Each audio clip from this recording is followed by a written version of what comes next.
Phi of x is a polynomial of degree 5 such that phi of x minus 1 is divisible by x minus 1 all cubed, and phi of x itself is divisible, that says divisibly, but it should really read divisible, by x cubed. Derive an expression for phi of x.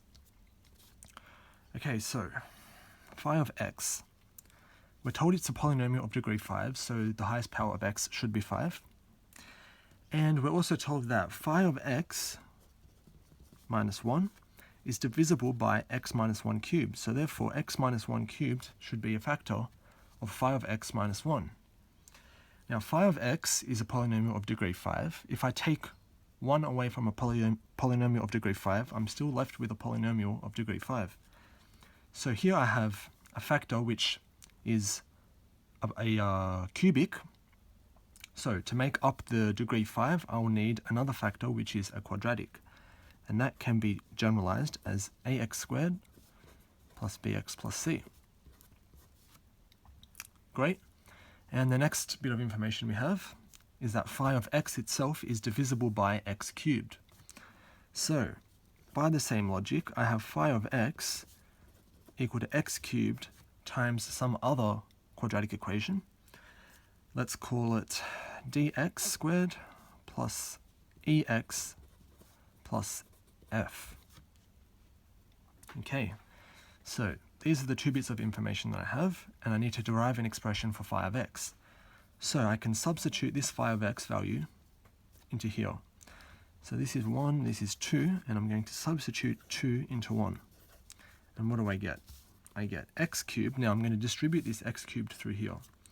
So I'll have dx to the 5 plus ex to the 4 plus fx cubed minus 1 equal to, expanding this thing out here, and hopefully you should know how to do this off the top of your head. So this is going to be x cubed minus 3x squared plus 3x minus 1. Now that's just a binomial expansion here. Hopefully you're confident to do degree 3 binomial expansions in your head, even degree 4, and possibly even degree 5. But I mean, if not, it's not a big issue. I mean, you could just expand it out in a long way, but hopefully you can just rattle that off the top of your head. Okay, and here I'm going to equate coefficients of powers of x. So a power of x to the 5 on the left hand side, I obviously just have d. On the right hand side, what multiplication would give me a power of 5? Well, the only one is going to be multiplying x cubed by this x squared. There's no other multiplication that will give me x to the power 5. So therefore, that's going to be 1 times a, and the coefficient is a, so a is equal to d. So this was for x to the 5. Let's have a look at x to the 4. On the left hand side, it's just e, but on the right hand side, what do I have? Well, I could go x cubed times bx, that'll give me x to the 4, so I have b times 1, which is b. I could also go with negative 3x squared times ax squared, that'll give me x to the 4, and so I have negative 3a. There's nothing else that'll give me x to the 4, so I'm done with that. Now x cubed, here I clearly just have f, and here, well, there's going to be 3 of them. I'm going to have x cubed times c, will give me c as the coefficient. I could have negative 3x squared times bx, that'll give me minus 3b as the coefficient. And I could also go with 3x times ax squared, and that'll give me 3a as the coefficient. And there's nothing else here that'll give me x cubed as, no other multiplication that will give me x cubed. So x squared now. And here I don't have an x squared, so that means the coefficient is 0.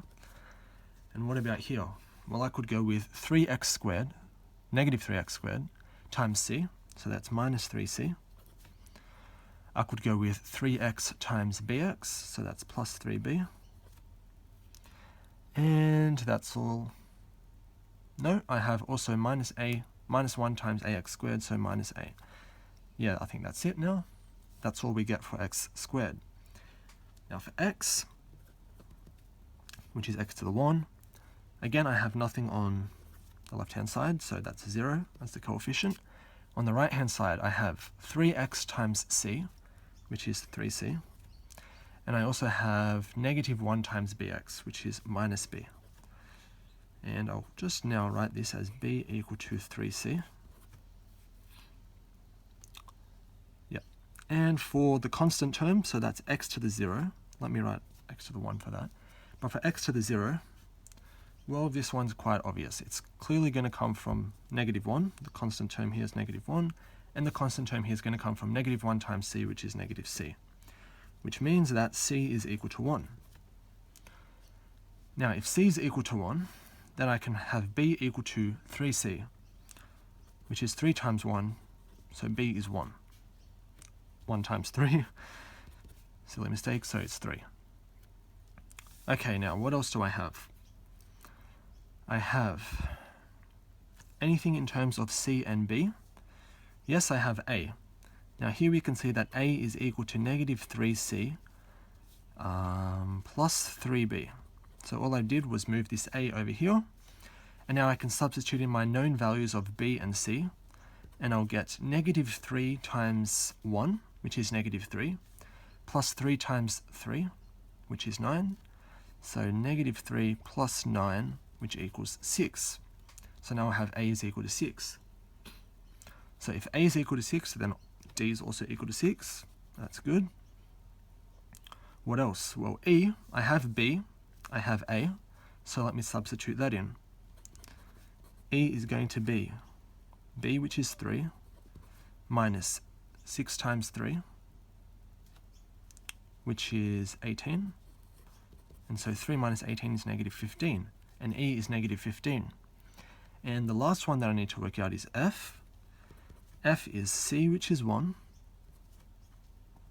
minus 3 times b, which is 3 times 3, which is 9, plus 3 times a. Well, what's a? Where are we?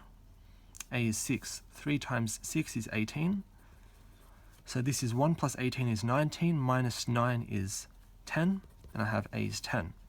So what I've just done now, I've equated coefficients, and in doing so, I've worked out the values of a, b, c, d, e, and f. And so I have a choice now. I have two expressions which can give me phi of x. Obviously, this one would be the nicest one because it will be in a factored form. This one won't be in a factored form. It will be these two factors, but adding 1, so it's not really in a factored form. So I'm going to substitute back in for d, e, and f in equation 2. So therefore, phi of x is equal to x cubed.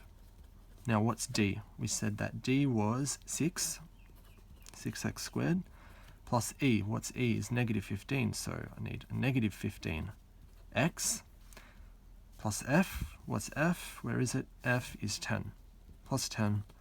And so let me just expand, expand distributing the x cubed through. So that's 6x to the 5 minus 15x to the 4 plus 10x cubed. And that is your expression for phi of x, which we derived.